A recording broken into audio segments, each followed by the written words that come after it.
Okay, now I know from doing the maintenance, these are 3 little short screws. They just hold the cover on. Don't think we have to worry about taking this off separately.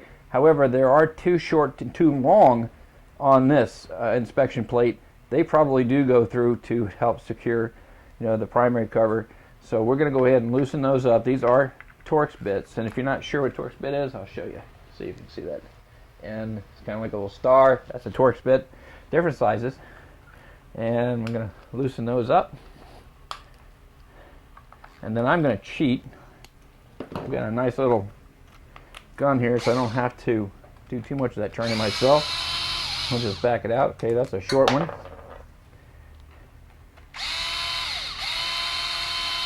That's a long one. Another long one. And then finally a short one. Now remember what I said about looking for parts. You see we got a gasket here, so we're going to need to make sure we put that gasket on our parts list. And like I said, I'm going to replace this cover, just so make it look pretty. So we'll set that off to the side for now.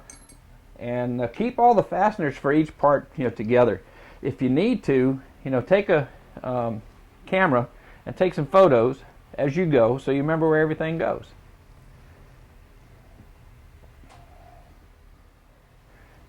Okay, on to the primary cover. These are Allen bolts. Again, make sure you've got the right bit. These are SAE. These are not metric. Don't fudge on that. It's too easy to round this stuff off. And all I'm doing now is I'm just going around to relieve the tension on all of them before I remove them. And that's just a good mechanical practice to avoid warping any parts, especially if you're doing engine stuff. Not so much this cover, but good habits are good habits.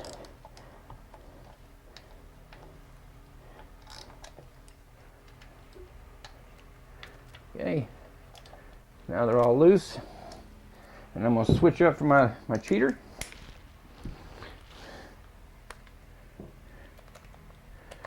So we can really pop them out of there. Well, I don't need that big old extension there, do I?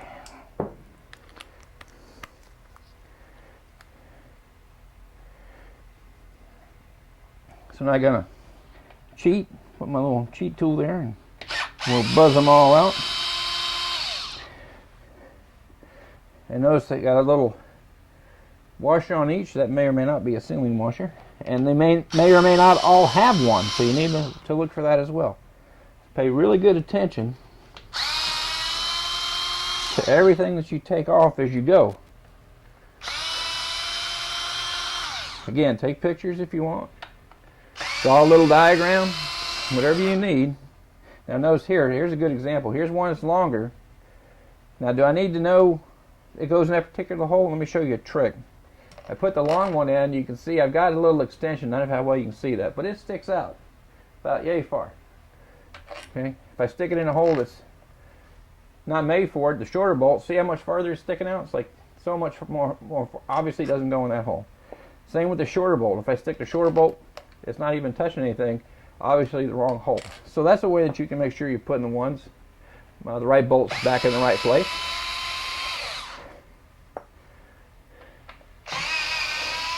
It's obvious too, because this is obviously thicker on this side of the cover.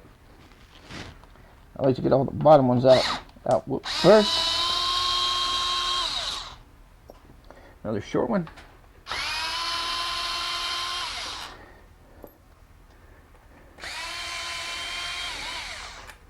Another long one. This would probably be another long one. And then I got some rags here because I know this is going to drip. And there are pins that help align the cover. So we want to get those off, make sure we got them all out. Whoops, one more. If it doesn't come off pretty easy, good bet you missed something. There we go, got that last one out. Now we're going to make a mess. So we'll take that out and we'll set the primary cover off to the side.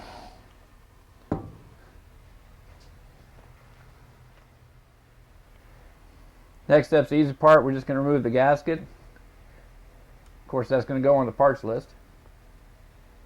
And we'll talk about cleaning up the gasket surface when we go back to reassembly. But for now, we're just going to remove that, set that off to the side.